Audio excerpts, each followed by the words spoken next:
Antes, deixa eu dirigir algumas palavras aqui aos irmãos. Agradeço a Deus por essa oportunidade. Agradeço aos irmãos de Salto pelo convite. É um privilégio e uma grande responsabilidade estar com vocês aqui, inclusive ensinando. Então, sou grato diante de Deus. E desafiado, num certo sentido, por estar ladeado de irmãos tão preciosos como o Lucas, que vocês já ouviram, o Júnior, que vem depois, e o Renato, que são irmãos que eu tenho em grande estima, não só como irmãos, mas como grandes homens e pregadores da palavra. Então, que Deus abençoe vocês, e agradeço por esse privilégio de ter me colocado aqui junto com esse grupo.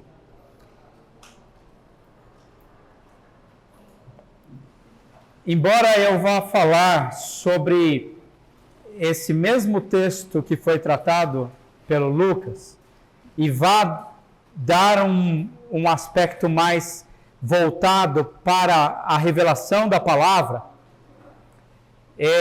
o que vocês ouvirem de repetição, entendam como reforço positivo, né? É muito difícil fugir completamente do que foi dito já anteriormente, porque quem deve falar é o texto.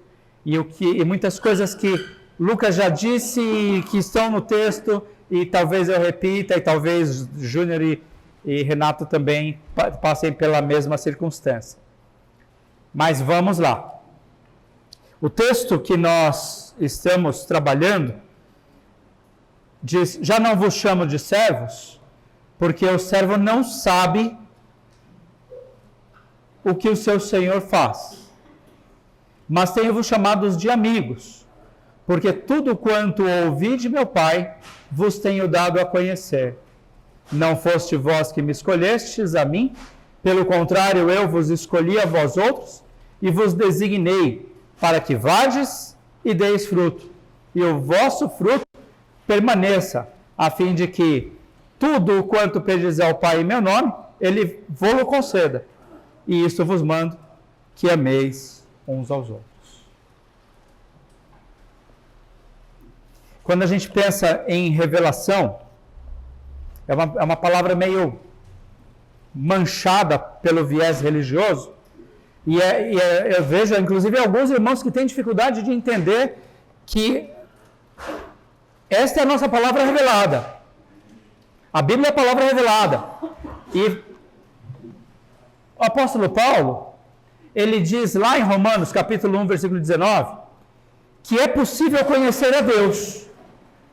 Ele diz: e o que é possível de conhecer de Deus, nós conhecemos porque Ele tem nos manifestado. Então, o que é possível conhecer de Deus, o Senhor já tem nos manifestado, de 4 formas. Eu não vou me aprofundar muito nessa questão, mas vamos lá. Do capítulo 1 ao capítulo 4 de Romanos, Paulo vai falar de 4 formas de revelação. 2 formas gerais. Todas as pessoas alcançaram essa forma de revelação. Revelação geral. Deus é conhecido pelos seus atributos invisíveis, revelados na natureza, na criação. Deus também é conhecido numa outra revelação geral, que é a consciência. Sem querer me aprofundar muito na questão, mas é por entender o que Paulo diz a respeito da consciência, daqueles que não tendo lei, andam e falam e agem como se lei tivessem, fazem lei para si, de forma que povos que não têm uma lei, que não conhecem a Deus, indígenas ou povos que ainda não foram alcançados pelo Evangelho, têm um conceito, têm uma noção de certo e errado, porque a consciência aponta para aquilo que é bom. E as 2 revelações especiais, a Torá, a lei entregue a Moisés e entregue ao povo de Israel, que chega a nós, o que nós chamamos de Velho Testamento, e Hebreus, capítulo 1, versos 1 e 2. Não é? O que diz lá? Deus anteriormente tinha falado conosco através dos nossos pais e profetas. mas nos dias de hoje tem falado conosco através de Jesus. Jesus é a nossa grande revelação. Jesus é a revelação especial que chega para nós nos dias de hoje e para todas as gerações, até que Ele volte para nos remir. Abra sua Bíblia comigo em Mateus, capítulo 11. Mateus, capítulo 11. E veja um trecho que às vezes a gente passa tão rapidamente por ele. Versículos 26 e 27. Mateus 11, 26 e 27. Sim, ó Pai, porque assim foi do teu agrado, tudo me foi entregue. Jesus dizendo, tudo me foi entregue por meu Pai. E ninguém conhece o Pai, que ninguém conhece o Filho, senão o Pai. E ninguém conhece o Pai, senão o Filho. E aquele a quem o Filho o quiser revelar.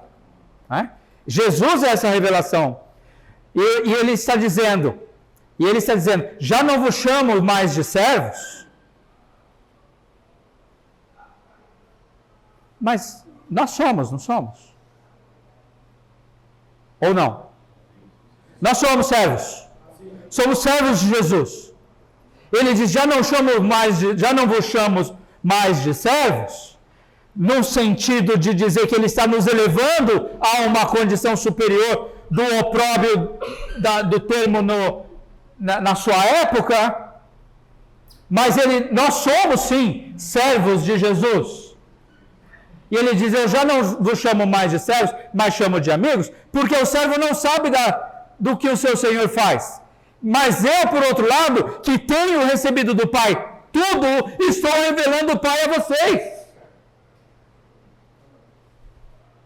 E ele tem revelado 4 revelações, 2 revelações especiais, gerais, a criação e a consciência, nos ajudando a entender que há um Deus nos céus que criou todas as coisas.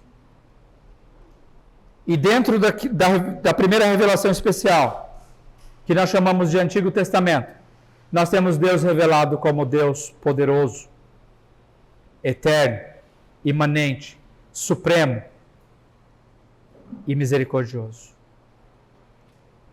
Nós conhecemos esse Deus. Através do Velho Testamento, nós podemos conhecer este Deus com suas características pessoais, atributos visíveis e invisíveis, atributos comunicáveis e incomunicáveis. Nós podemos conhecer esse Deus. Nós podemos conhecê-lo através de um olhar para o Velho Testamento. Os judeus tiveram a oportunidade de conhecer esse Deus, mas Jesus vem fazer uma revelação maior, mais ampla, mais profunda.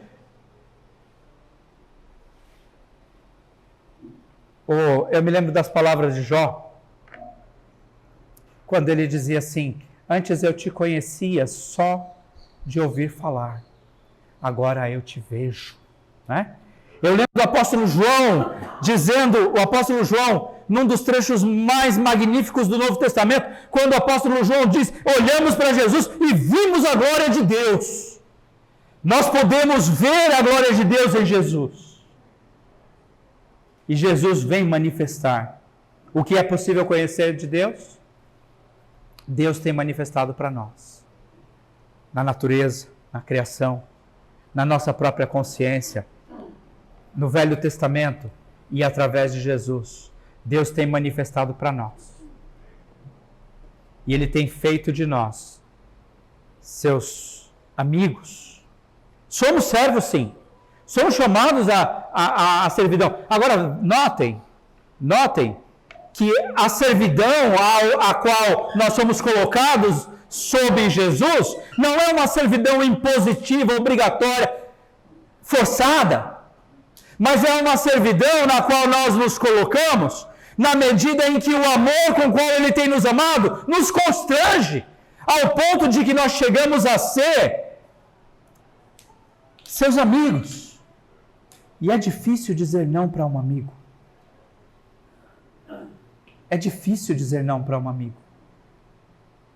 Nós conhecemos aquele Deus grandioso, poderoso, imanente, soberano, e agora ele chega mais perto e diz: vocês são minha família, vocês são meus amigos. Então não é a nossa subordinação a esse Jesus não está em nós em função de uma obediência austera, forçada, mas nós nos tornamos, nós aceitamos, nós nos colocamos debaixo de Jesus por causa do seu amor. Uma das heresias mais horrorosas que eu tenho ouvido nos últimos tempos é quando alguém diz que Deus estava na eternidade sozinho e na sua solidão resolveu criar o homem para ter comunhão com ele. Quem disse que Deus estava sozinho na eternidade? Jesus estava com ele na eternidade. O Espírito Santo estava com ele na eternidade.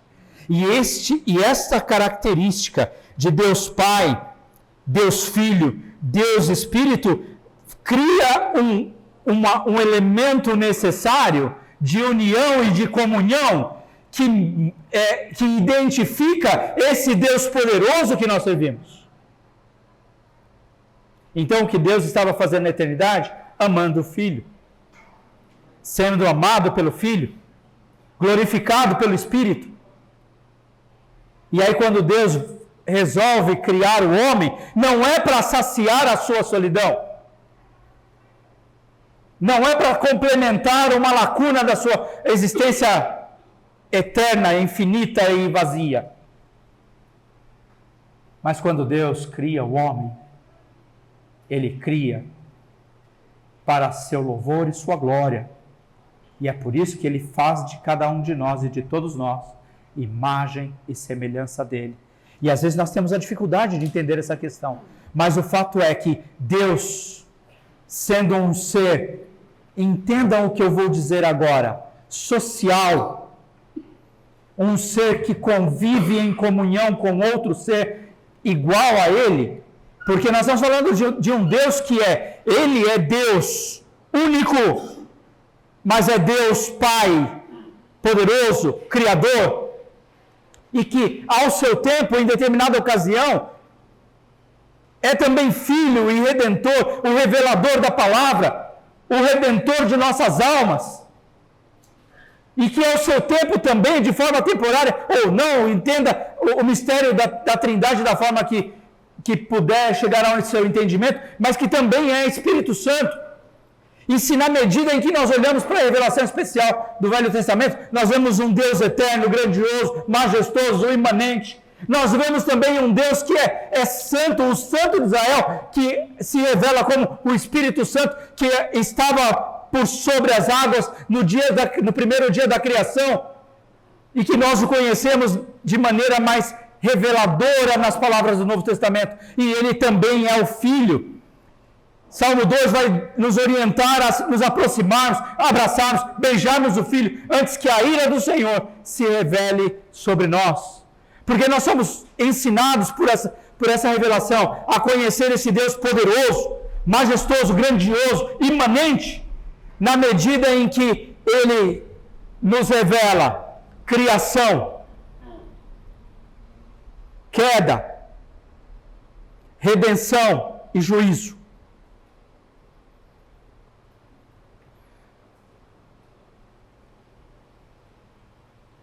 Mas Ele cria o homem para a sua glória e o homem cai. E no evento da queda, nós somos separados de Deus.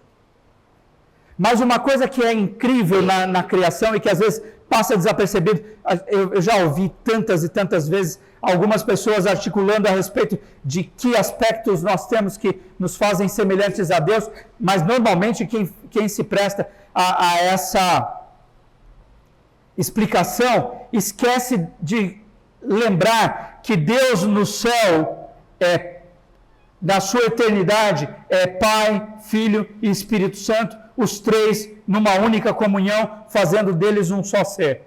E quando o Senhor cria o homem, cria homem e mulher, criando um ambiente, uma união, criando a condição social, criando seres capazes de ter comunhão uns com os outros.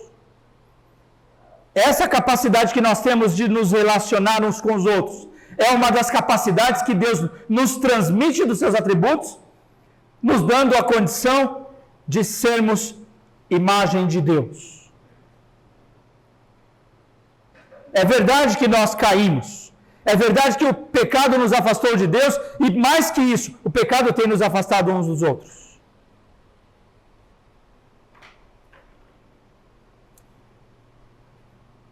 Mas quando nós olhamos para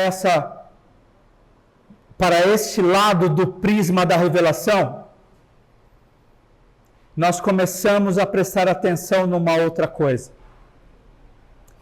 A gente fala, a gente ouve com tantas e tantas vezes que Deus manda seu Filho para nos reconciliar com Ele mesmo, não é? Não é assim? Deus nos manda seu Filho para nos reconciliar com Ele mesmo, mas não é só isso. E na Bíblia está cheio de expressões, está cheia de expressões em que a reconciliação realizada por Jesus na cruz não nos reconcilia somente com este Deus, na nossa relação de piedade com Ele, mas se você se lembrar de uma única passagem, e eu sei que você vai se lembrar, do apóstolo Paulo escrevendo aos Efésios, quando ele diz que o muro de separação foi derrubado, fazendo de judeus e gentios um só povo. Então Deus veio reconciliar cada um de nós e todos nós com Ele mesmo, na medida em que essa reconciliação é percebida na reconciliação de você comigo. Então, e aí, cadê o Leandro? Essa vai para você. O que nos separa não pode ser maior do que o que nos une, porque nós somos unidos em Jesus. Então somos reconciliados. Quer ver isso? Quer ver isso comigo? Quer ver essa reconciliação? Gálatas capítulo 4. Gálatas capítulo 4. Vai comigo lá, por favor.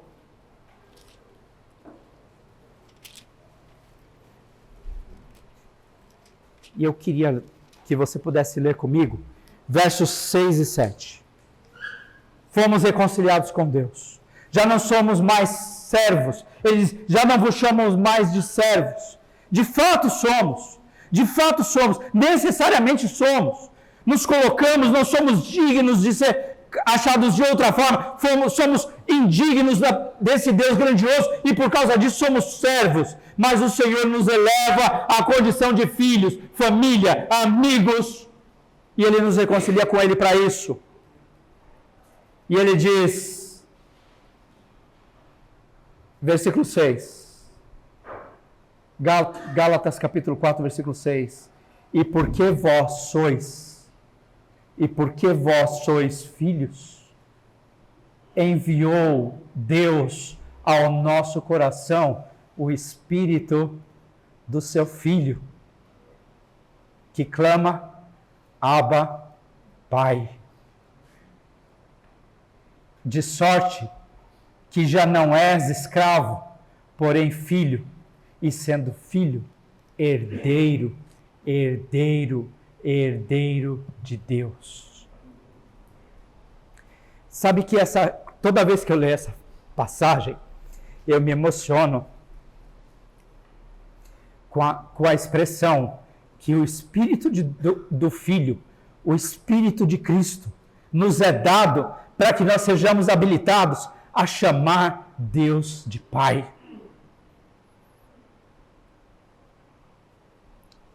E quando isso acontece,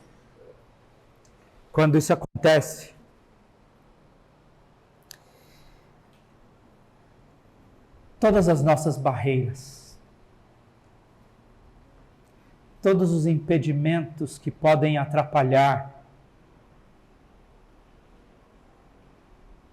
o frutificar da nossa vida em Cristo, caem por terra.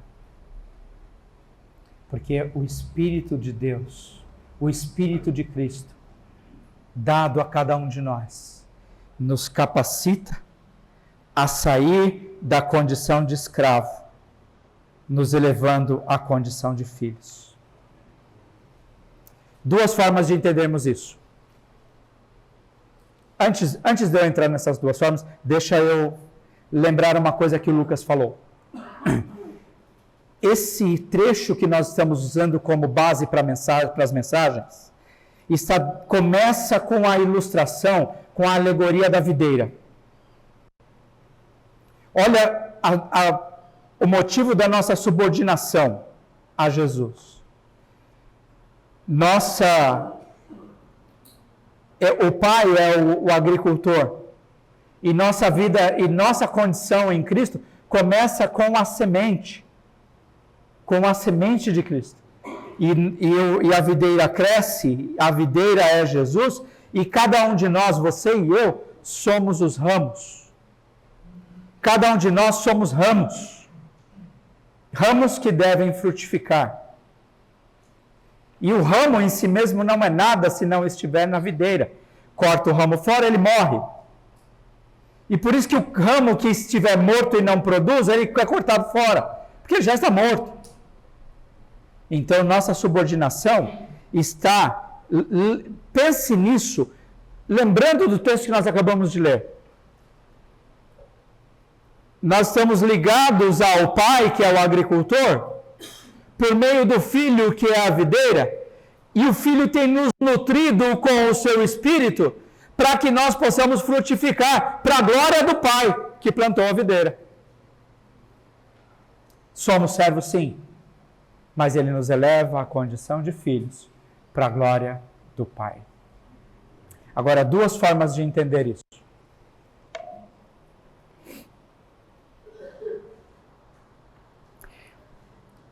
Se eu pedir para você descrever uma característica da natureza de Deus, não quero ficar aqui perguntando, mas você pode pensar em algumas características.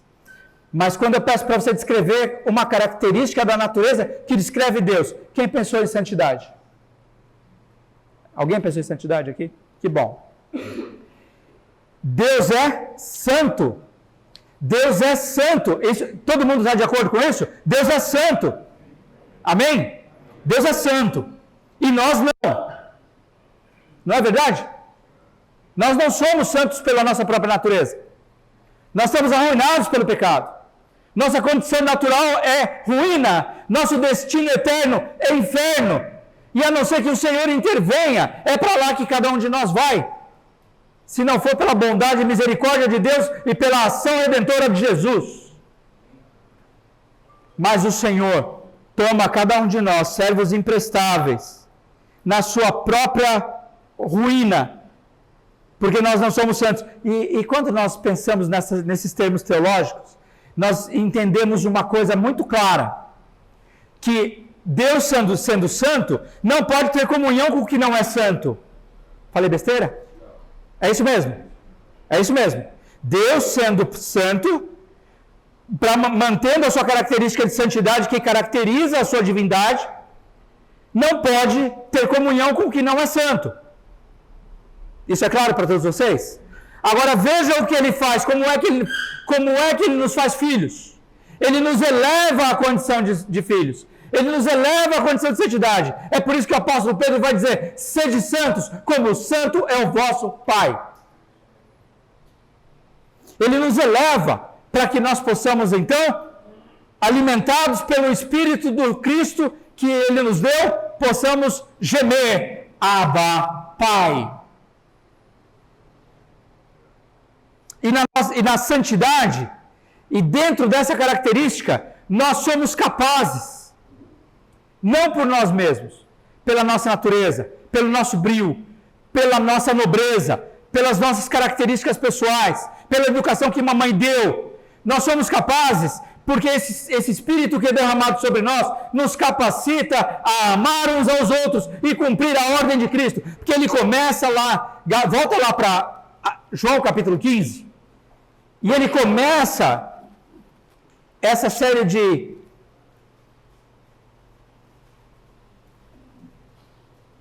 exortações, no versículo 10. Veja o versículo 9. Como o Pai me amou, também eu vos amei. Permanecei no meu amor. Como é que eu permaneço no amor de Deus? Ele diz, se guardardes os meus mandamentos. Permanecei no meu amor. Como é que eu permaneço no amor de Cristo? Se guardardes os meus mandamentos. Versículo 14. Vós sois meus amigos se fazeis o que eu vos mando. Veja, e é isso que eu vos mando. O que é que eu vos mando? O que é que eu vos mando? O que é que eu vos mando? Ameis uns aos outros. Mas, Senhor, como é que eu vou amar aquele cidadão ali daquele jeito? Primeira coisa que nós precisamos fazer, e eu já conversei com alguns irmãos que dizem que essa é uma dificuldade tremenda, porque eu não consigo amar determinado. Primeira coisa que nós precisamos fazer é nos despir do conceito ocidental de que amor é paixão, sentimento. Não é isso. Amor não é isso. Especialmente o amor em Cristo não é isso. A ordem de amar, na prática, é uma ordem de respeitar, de ser honesto, de cumprir com as nossas obrigações, de não falar mal dos outros, de cuidar da nossa conduta para que o outro não tropece. Veja o cântico do amor de 1 Coríntios 13. O cântico do amor de 1 Coríntios 13 é: o amor não se ensoberbece. O amor não é orgulhoso, não se ufana, não é irascível, não briga por qualquer coisa. O amor busca a paz. Vê como essas coisas são muito mais práticas do que sentimentais? Muito mais práticas do que emocionais? Então, quando nós dizemos que não podemos, nós estamos dizendo: Senhor, eu não posso ficar em paz com fulano. Senhor, eu não consigo controlar minha língua para falar mal de cicrano. Senhor, eu não consigo parar de fazer fofoca. Senhor, eu não consigo... Não.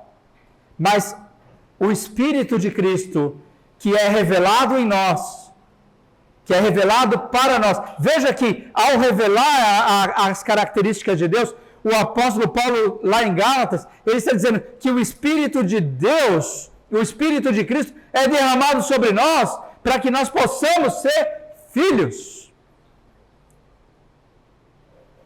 Todo mundo aqui já foi criança. Você já fez alguma coisinha que depois você quis esconder do papai? Nós também. Cada um de nós.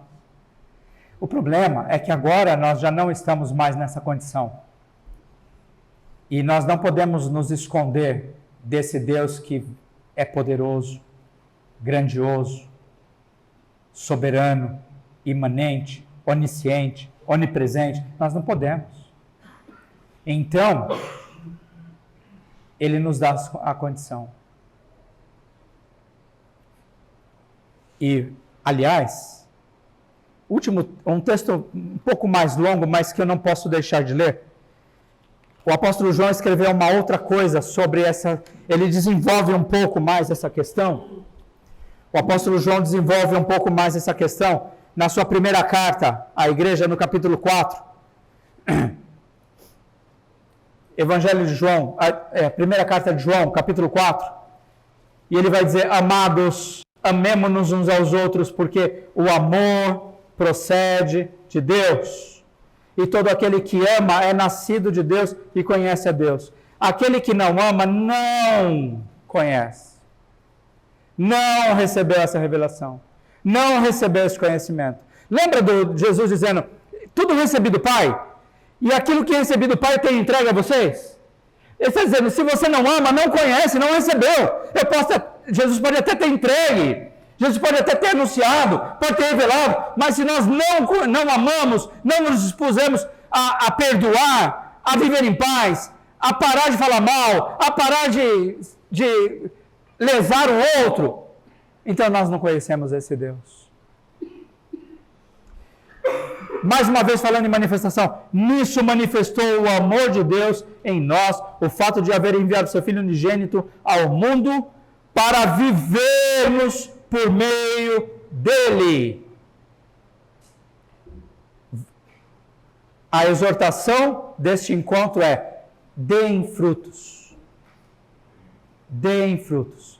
Sabe que uma das coisas mais extraordinárias da criação, lá nos dias da criação, é uma frase que Deus diz de maneira repetitiva: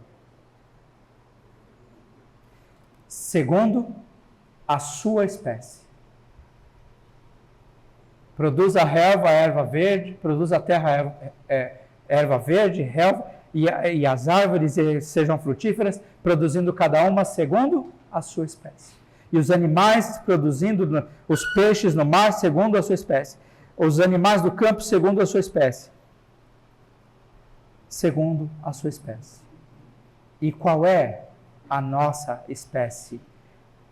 Nós somos, eu quero que você entenda o que eu vou dizer agora. Despido de qualquer sentimento de soberba, Deus faz de nós o modelo de uma nova humanidade. Porque nesta nova humanidade, nós somos chamados para perdoar uns aos outros. De novo, eu volto a dizer o que eu disse agora há pouco. O que nos une precisa ser maior do que o que nos separa. Isso não é o padrão da humanidade, do mundo. O padrão de Cristo é o que nos une, o que faz de nós, povo de Deus, deve ser maior do que aquilo que nos separa. E aí o apóstolo João continua. Nisso consiste o amor de Deus, não em que nós o tenhamos amado, mas tenhamos amado a Deus, mas que Ele nos amou e enviou seu Filho como propiciação pelos nossos pecados. Amados, se Deus de tal maneira nos amou, devemos nós também o quê? Amar uns aos outros. Vá e dê frutos. Qual é o fruto dessa videira? Amar uns aos outros. Amar uns aos outros. Fazer com que nós sejamos perante o Senhor videira verdejante, viva, frutífera, para a glória do agricultor, que é o Pai. Ninguém jamais viu a Deus. Se amarmos uns aos outros, Deus permanece em nós. Quando olhamos uns para os outros, nós precisamos... Percebe uma nova revelação aqui? Se nós amarmos uns aos outros, nós estamos vendo a glória de Deus. A obra de Deus sendo realizada neste mundo caído. Precisamos amar uns aos outros. Vá e frutifique.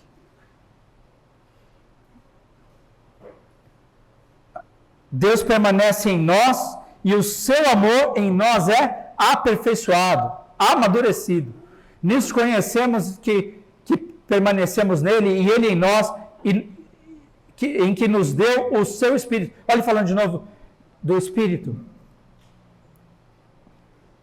E nisso conhecemos que ele permanece em nós e em que nos deu o seu Espírito. E nós temos visto e testemunhado que o Pai enviou seu Filho como Salvador do mundo. Aquele que confessar que Jesus é Filho de Deus, Deus permanece nele e ele em Deus. E nós conhecemos e cremos no amor que Deus tem em nós. Deus é amor. E aquele que permanece no amor, permanece em Deus e Deus nele. Nisto é em nós aperfeiçoado o amor, para que no dia do juízo mantenhamos a confiança, pois segundo ele, é também que nós somos neste mundo. No amor não existe medo, antes o perfeito amor lança fora o medo. Ora, o medo produz tormento, logo aquele que teme não é aperfeiçoado no amor. Nós amamos porque ele nos amou primeiro. E se alguém disser, eu amo a Deus e odiar seu irmão, é mentiroso, pois aquele que não ama o seu irmão, a quem vê, não pode amar a Deus que não vê. Ora, temos da parte dele este mandamento, que aquele que ama a Deus, ame também seu irmão. Nenhum de nós aqui nessa sala pode dizer que não conhece nada de Deus. E se não conhecia, conheceu um pouco mais hoje. E eu disse que tinha um último aspecto nessa questão.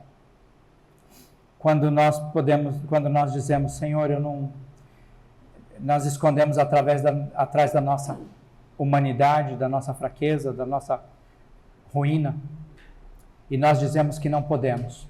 Eu não consigo parar de pecar, não consigo parar de mentir, não consigo parar de falar mal do outro, não consigo ter amizade com fulano, não consigo amar o irmão Beltrano, não consigo conviver com cicrano. E todas essas palavras ditas na forma negativa devem ser superadas na medida em que o apóstolo Paulo trata dessa questão na carta aos Efésios de uma forma extraordinária. Ele fala, você não consegue? Você não consegue? Então, o apóstolo Paulo, lá no capítulo 4 da carta aos Efésios, naquela última oração do capítulo 4, ele vai dizer assim, que nós devemos nos preencher de toda a plenitude de Cristo. Acho que vale a pena a gente ler. Vamos lá. Último texto que eu quero ler aqui e a gente já vai encerrar. Efésios capítulo 4. Eu acho que vale a pena nós lermos. Efésios capítulo 4. Só um minutinho.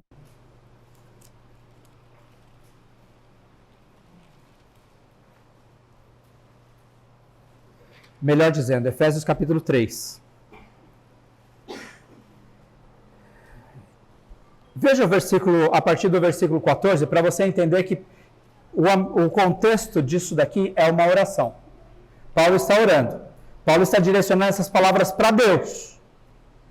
Por essa causa me ponho de joelhos diante do Pai, de quem toma o nome toda a família, tanto no céu como na terra, para que, segundo a riqueza da sua glória, vos conceda que sejais fortalecidos no poder mediante o Espírito no homem interior, mediante o seu Espírito no homem interior, e assim habite Cristo no vosso coração pela fé, estando vós arraigados e alicerçados em amor, a fim de poderes compreender com todos os santos qual é a largura, o comprimento e a altura e a profundidade, e conhecer o amor de Cristo que excede todo o entendimento, para que sejais tomados de toda a plenitude de Deus. E aí você vai dizer de novo, eu não consigo. E aí o apóstolo Paulo continua orando. Ora, aquele que é poderoso para fazer infinitamente mais do que pedimos ou pensamos, conforme o poder que opera em nós, a ele seja a glória na igreja, em Cristo Jesus, por todas as gerações, para todos sempre. Amém. Como assim não consegue? Eu vejo muita gente usando esse texto como um mantra da prosperidade, mas o que ele está dizendo é, você consegue viver em Cristo, você consegue viver na plenitude de Cristo, porque aquele que é capaz de fazer infinitamente mais do que pedimos ou pensamos, já te converteu de escravo a filho dele, para que você frutifique e glorifique o nome do Pai.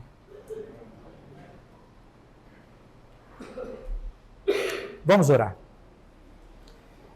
Senhor nosso Deus e Pai Celeste, a Tua palavra está entregue. Olha para o nosso coração.